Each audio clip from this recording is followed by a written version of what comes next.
हमेशा हौसला जीतता है, हथियार का क्या वजूद हौसले के सामने में।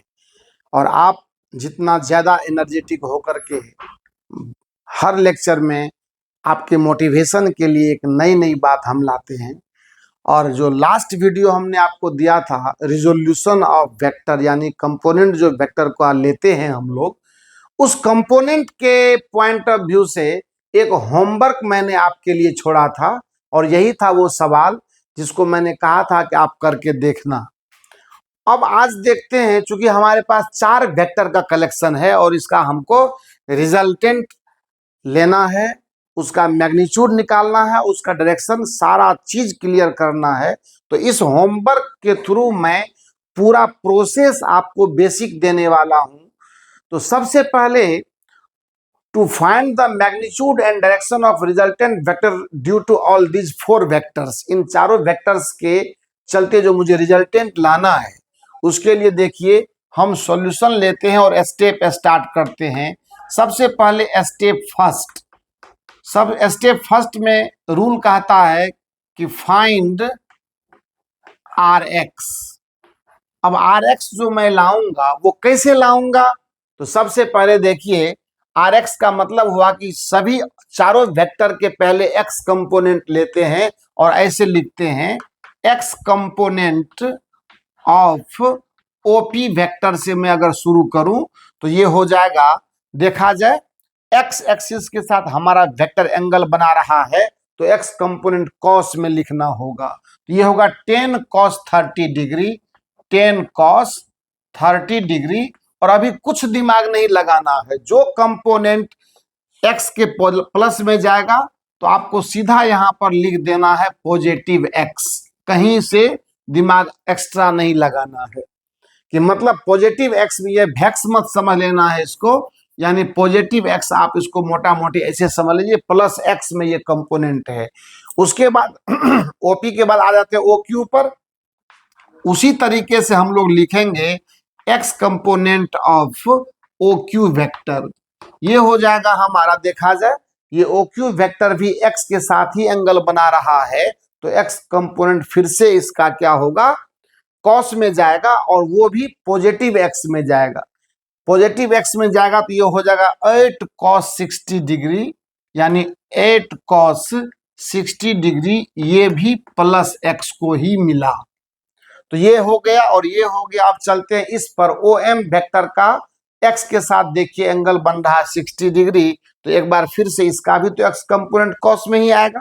तो फिर इसके लिए भी लिखेंगे X component of O M vector, और ये हो जाएगा 5 cos 60 डिग्री, लेकिन ये आ जाएगा माइनस एक्स में। क्यों आएगा माइनस एक्स में?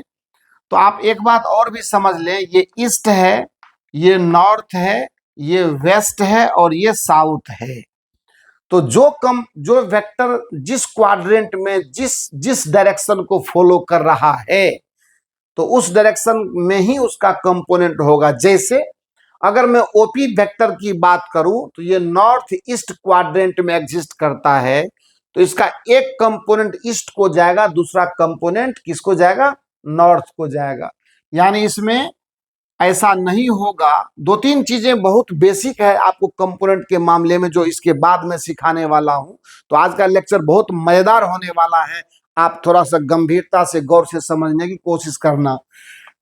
उसके बाद चौथा है X component of O N vector. ये देखें, ये भी आपको साउथ वेस्ट में है तो ये एक्स के साथ एंगल है तो ये भी एक्स कंपोनेंट आ जाएगा कॉस में। तो हो जाएगा कितना, 10 cos 60 डिग्री, और ये भी माइनस एक्स में ही जाएगा। अब जब चारों वेक्टर के एक्स कंपोनेंट आ चुके हैं, बस इनको सिंपली ऐड करना है, यही आर एक्स का वैल्यू आता है।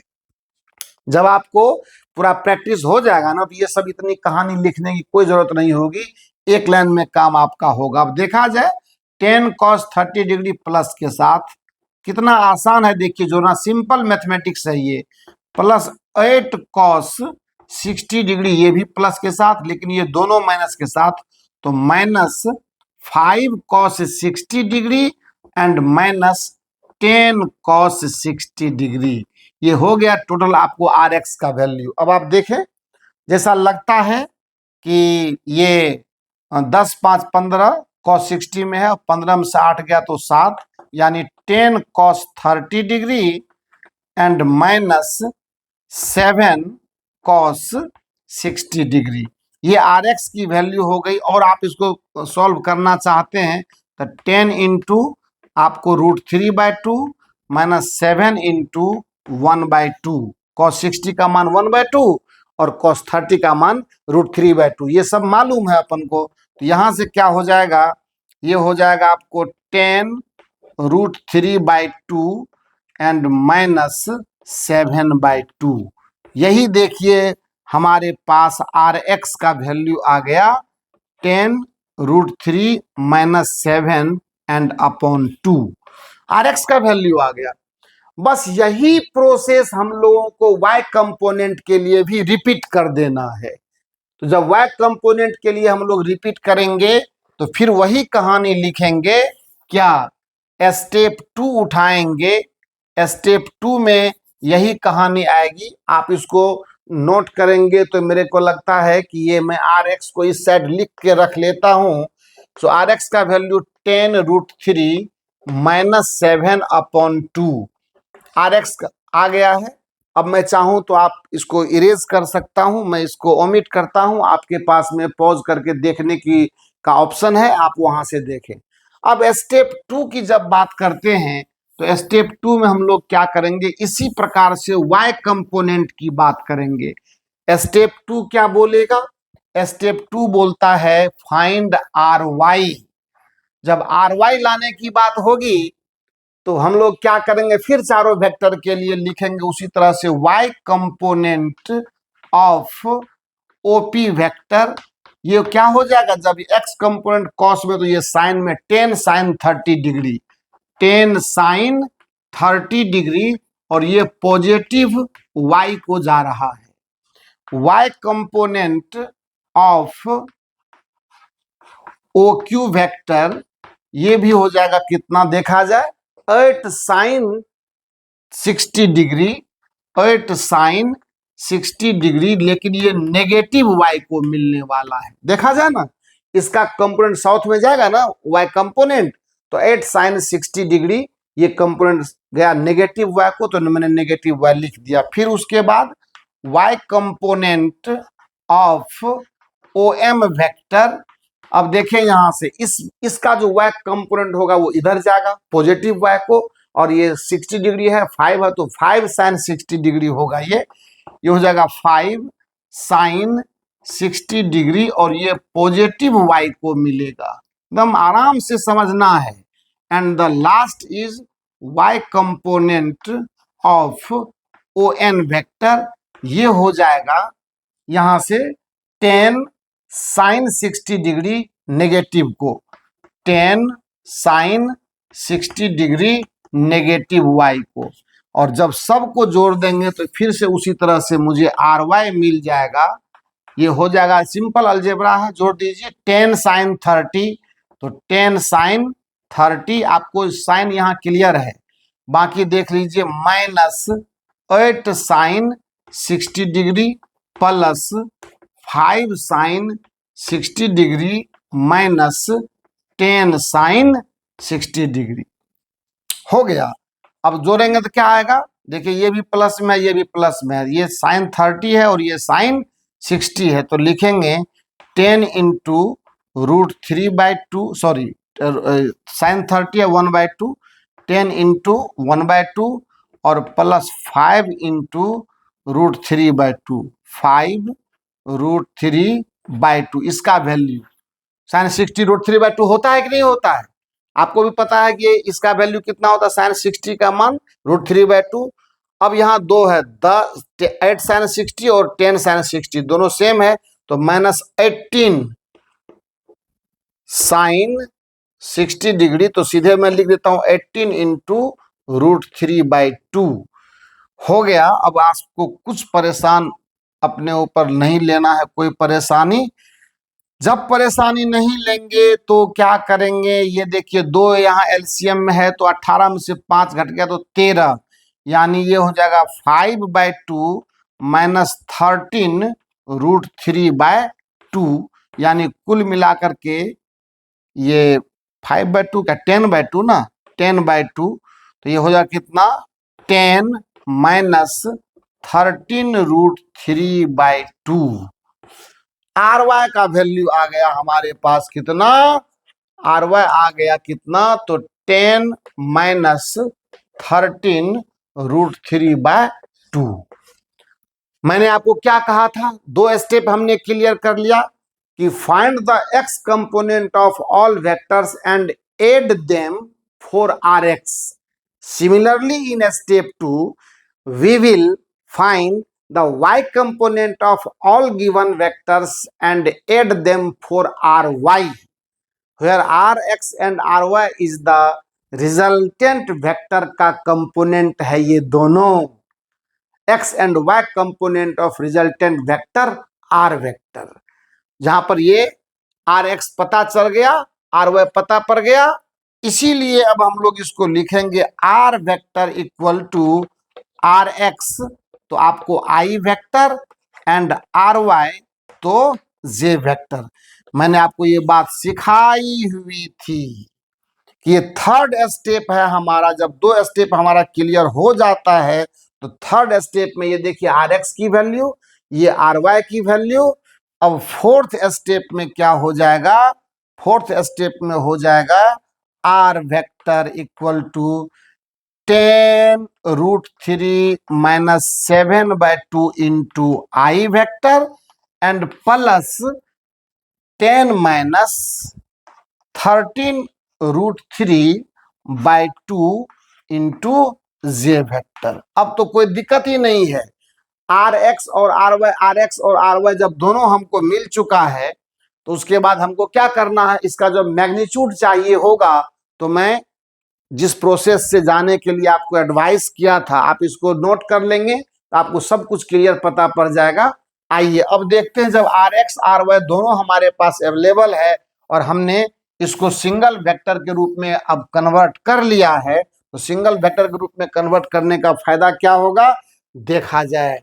इसीलिए जब मुझे आर वेक्टर का मैग्नीट्यूड चाहिए होगा तो बिना किसी परेशानी के आर एक्स का स्क्वायर प्लस आर वाई का स्क्वायर करेंगे, तो आर एक्स का स्क्वायर और प्लस क्या करेंगे आर वाई का स्क्वायर करेंगे। और जब ऐसा किया हम लोगों ने तो हमें कुछ ऐसा परिणाम आने वाला है, क्या, तो 10√3 माइनस 7/2 का होल स्क्वायर और प्लस 10 माइनस 13√3/2 का होल स्क्वायर हो गया।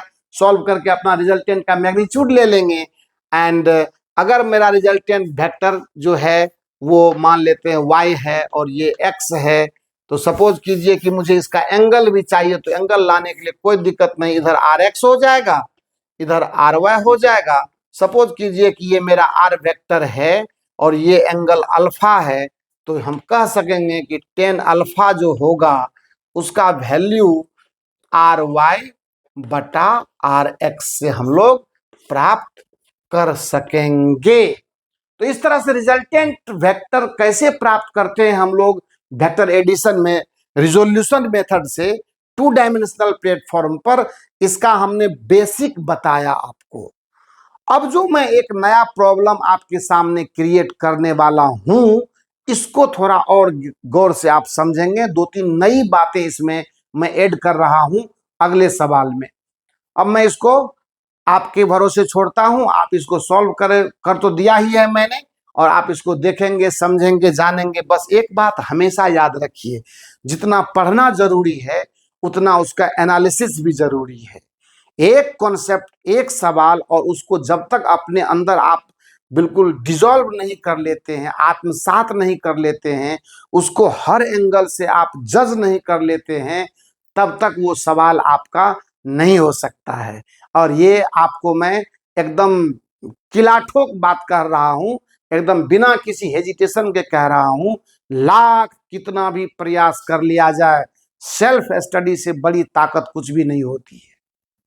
आपका जब तक सेल्फ स्टडी, जब तक एनालिसिस खुद से आप नहीं करेंगे, कुछ भी नहीं हासिल होने वाला।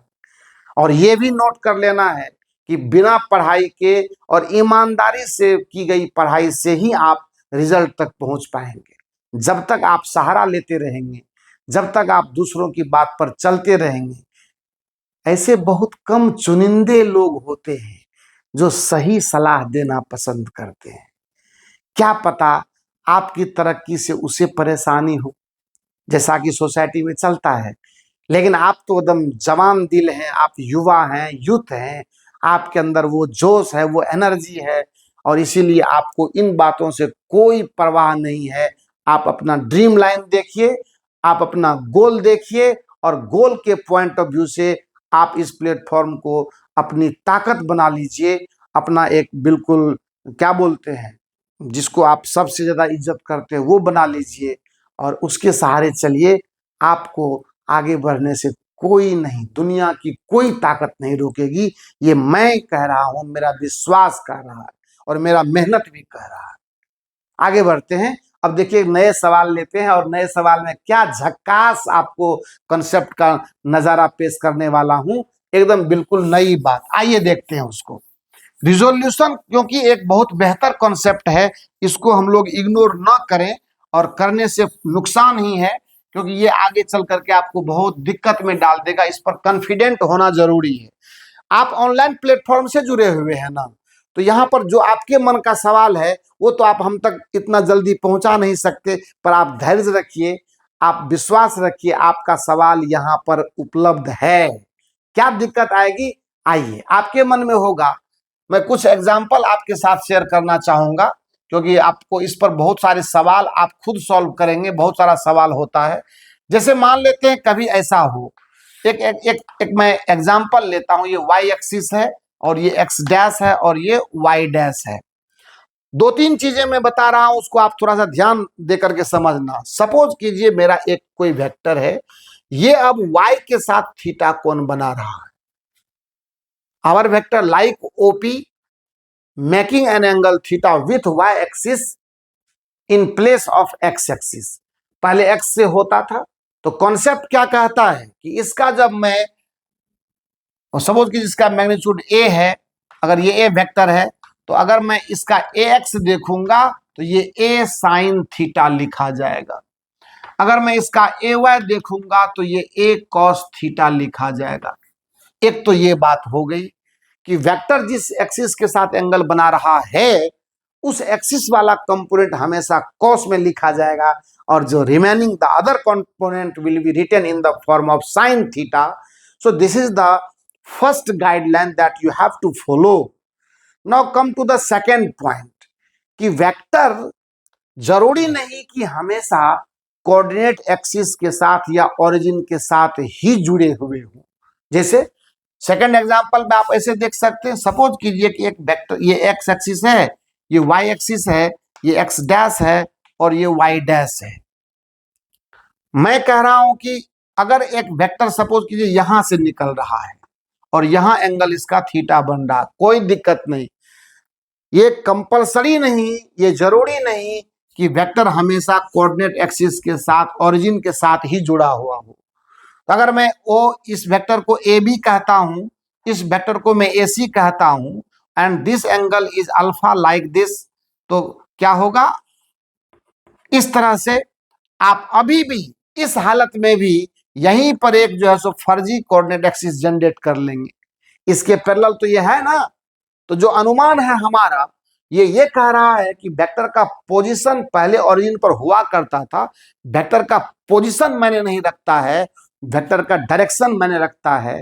ये जरूरी नहीं कि हमेशा आपका वेक्टर एक्स एक्सिस या वाई एक्सिस के साथ जुड़े हुए हों, उससे अलग भी होगा। तो उसको अभी तो एक्स एक्सिस से जोड़ करके मैंने दिखाया है, ओरिजिन से हटाया है, तो भी कोई दिक्कत नहीं। अगर ये ए है, अगर ये बी है, तो इसका जो है आप ओबी वेक्टर के लिए आप गौर करें, है ना। ये क्या बोलते हैं, ए एक्स जो होगा अभी भी आपको ए कॉस थीटा लिखा जाएगा, और ए वाई जो होगा वो अभी भी ए साइन थीटा ही लिखा जाएगा। कहीं से कोई दिक्कत नहीं। ओरिजिन पर नहीं रहा तो क्या हुआ, कहीं तो है। इतना ही नहीं, अभी तीसरा एग्जांपल में मैं दिखा, इस तरह से इसका क्या होगा, AC के लिए अगर OB नहीं, सॉरी ये AB है ना, AB है, और अगर मैं AC के लिए बात करूं तो AC के लिए भी क्या होगा, AX का जो वैल्यू, या सॉरी BX का जो वैल्यू आएगा वो क्या होगा, B cos alpha, and BY का वैल्यू क्या होगा, B sin अल्फा। इस तरह से बढ़ना है। एक तो ये दिखा दिया मैंने, मतलब इसका इधर लिया मैंने और ये इधर गया। अब ये B sin अल्फा इसका नीचे आएगा, इधर होगा B sin अल्फा, इधर है आपका A cos theta, sorry A sin theta. तो आप इस बात को देखें, इस सब चीज का जरूरी खूब पड़ता है, खूब पड़ता है। तो एग्जाम्पल नंबर दूसरा। अब आइए फिर तीसरे पैटर्न पर चलते हैं। तीसरे पैटर्न में क्या बात है वो देख लेते हैं।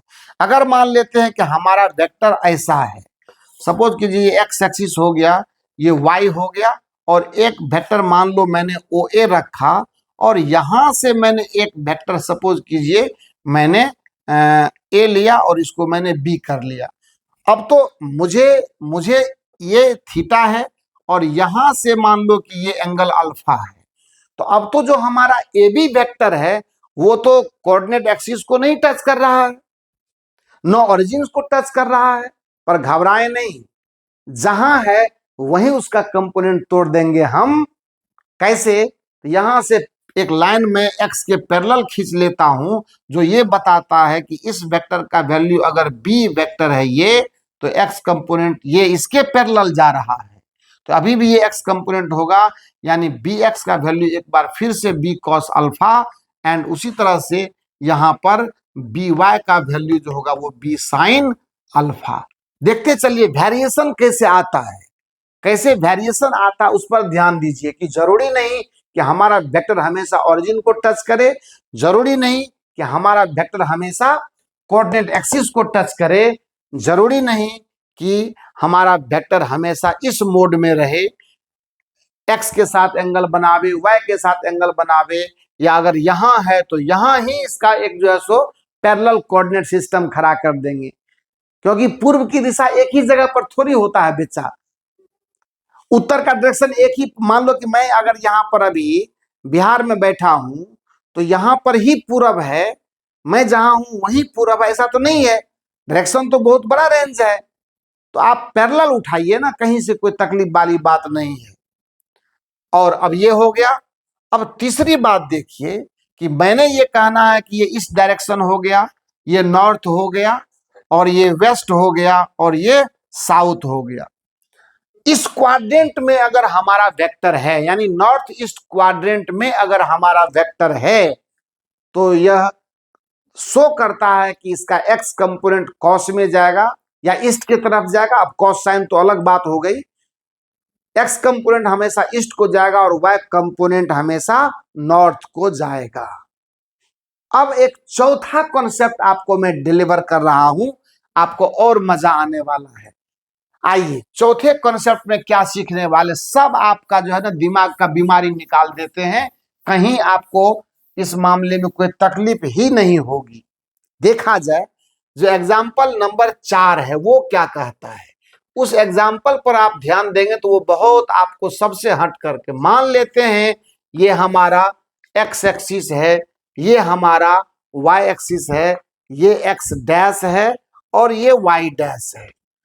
अब सपोज कीजिए कि ये नॉर्थ है, आपको भी मालूम है, ये ईस्ट है आपको भी मालूम है, ये वेस्ट है आपको भी मालूम है, और ये साउथ है ये आपको मालूम है। अब सवाल यहां उठता है कि एक वेक्टर यहां इस डायरेक्शन में है, देखिए एक इस डायरेक्शन में है, और एक वेक्टर ऐसा है जो इस डायरेक्शन में है, लेकिन ये आ रहा है थर्ड क्वाड्रेंट में, यानी साउथ वेस्ट क्वाड्रेंट में, और एक वेक्टर ऐसा है जो इस डायरेक्शन में है।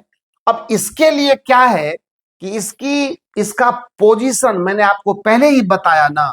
अब यहां से मान लेते एक मैं यहां दिखा रहा हूं आपको, एकदम अब अभी जो मैं बताने वाला हूं ना उसको आप गौर से समझने की कोशिश करना। बहुत क्लासिकल चीज मैं आपके सामने लाया हुआ हूं। ए बी हो गया, ये सी डी हो गया, ये सपोज कीजिए एम एन हो गया, और ये मान लेते हैं पी क्यू हो गया। मेरा जो कहना है उसको आप थोड़ा गौर से समझना।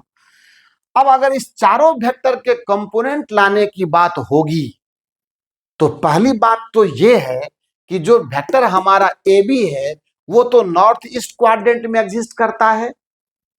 तो एक एक जो इसका कंपोनेंट है वो चलिए ठीक है ईस्ट को जाएगा और एक कंपोनेंट चला जाएगा नॉर्थ को, हमने भी माना, तो कंप्लीट है ये। अब एंगल अलग बात है, यहां एंगल बने वहां एंगल बने वो बात की बात है। मान लो कि अगर यहां से दिया अल्फा तो इस हिसाब से कॉस जाएगा, इस हिसाब से साइन जाएगा, ये भी प्लस में और ये भी प्लस में। क्लियर?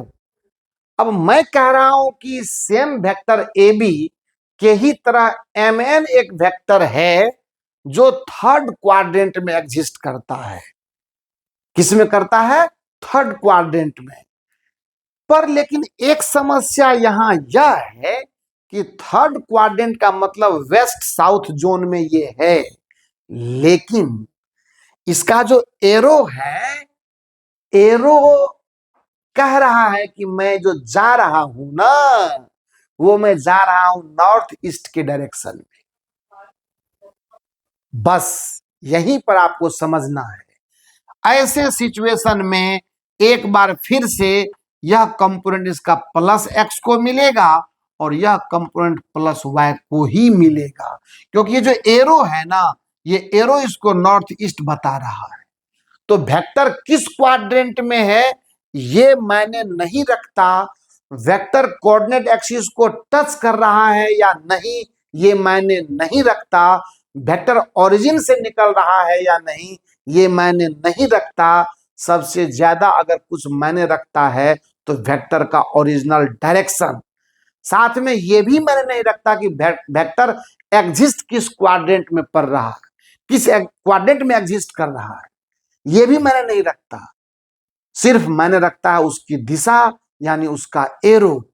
अब आप देखो ना, अगर यही वेक्टर हमारा इस क्वाड्रेंट में है तो ये तो नेगेटिव है, ये भी नेगेटिव है, साउथ वेस्ट दोनों नेगेटिव होता है, पर वेक्टर का एरो सेंस कर रहा है कि मैं नॉर्थ ईस्ट को जा रहा हूं, तो मैं ईस्ट और नॉर्थ में ही कंपोनेंट अपना उठाऊंगा और किसी दूसरे डायरेक्शन में मैं नहीं उठा सकता। और इसीलिए मेरा एक्स कंपोनेंट भी प्लस रहेगा और मेरा वाई कंपोनेंट भी प्लस रहेगा।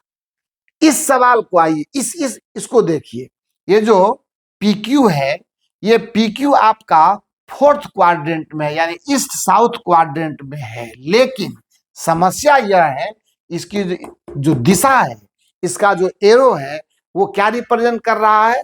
साउथ और वेस्ट को। देखिए ना, ये साउथ वेस्ट क्वाड्रेंट की दिशा को रिप्रेजेंट करता है। तो बिना किसी झिझक के आप देख लें, इसका एक कंपोनेंट वेस्ट को मिलेगा तो दूसरा कंपोनेंट साउथ को मिलेगा, यानी ये भी नेगेटिव और ये भी नेगेटिव। जबकि फोर्थ क्वाड्रेंट में आप जाएंगे तो ये प्लस एक्स होगा ईस्ट पूरब को और साउथ नेगेटिव आता है, लेकिन उससे कोई फर्क नहीं पड़ता है कि ये वेक्टर जो एरो बता रहा है, जो दिशा ये रिप्रेजेंट कर रहा है, उस डायरेक्शन के हिसाब से कंपोनेंट उसका ब्रेकअप होगा। चौथा एग्जाम्पल यहां है, ये क्या बता रहा है? ये साउथ ईस्ट के डायरेक्शन को बता रहा है, जबकि ये नॉर्थ वेस्ट क्वाड्रेंट में एग्जिस्ट करता है। कोई फर्क नहीं पड़ता, इसका एक्स कंपोनेंट हमेशा ईस्ट को मिलेगा और वाई कंपोनेंट हमेशा साउथ को मिलेगा, यानी ये प्लस और ये माइनस। अब तो साइन कॉस तो अब आप मास्टर हो चुके हैं उसको समझने में, तो वो मैटर नहीं है। इसीलिए मैं आपको ये बताना चाह रहा था कि ये जो आज का वीडियो है, ये जो आज का लेक्चर है, ये रिजोल्यूशन का जो आपको टर्म कंडीशन है उसके विषय में बड़ी बेमिसाल आपको लॉजिक देने को बैठा है। और इसलिए आप जब भी रिजोल्यूशन पर काम करें, जब वेक्टर के कंपोनेंट तोड़ें तो कोऑर्डिनेट एक्सिस का जरूर ख्याल रखें और वेक्टर के डायरेक्शन का प्रॉपरली ख्याल रखें। जब आप डायरेक्शन पर जाकर के सेटिस्फाई हो जाते हैं तो रेक्टेंगुलर कंपोनेंट हमेशा उस डायरेक्शन के ही तरफ होता है, और जो यूनिट वेक्टर ऑर्थोगोनल वहां पर बैठा हुआ है आई वेक्टर और जे वेक्टर, माइनस आई और माइनस जे, उसका सिर्फ काम है डायरेक्शन रिप्रेजेंट करना।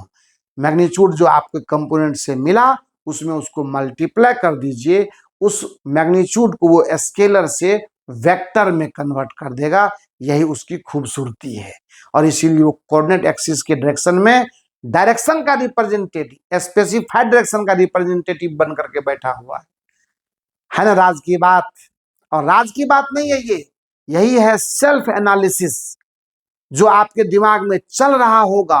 यही सब घबराहट आता है, यही कंफ्यूजन आता है जो हमें अच्छे प्रॉब्लम की तरफ स्ट्राइक लेने में हमें क्या होता है, झिझक होता है। हम जो है स्टेप अप नहीं हो सकते हैं और हम जो है कंफ्यूज होकर के वहीं रुक जाते हैं। आप जहां रुके, आपके कदम, आपके कलम, आपका दिमाग जैसे ही रुका, आपका डेवलपमेंट खुद ही रुक जाएगा और आपको उस समय नेगेटिव थॉट्स आने लगेंगे। इसीलिए मैंने आपको कहा कि हौसला हार कर बैठना नहीं, क्योंकि हौसला हार कर बैठूंगा तो मर जाऊंगा। याद है ना वो बात? कौन सी बात? मंजिलें कितनी भी कठिन हो गुजर जाऊंगा, हौसला हार के बैठूंगा तो मर जाऊंगा।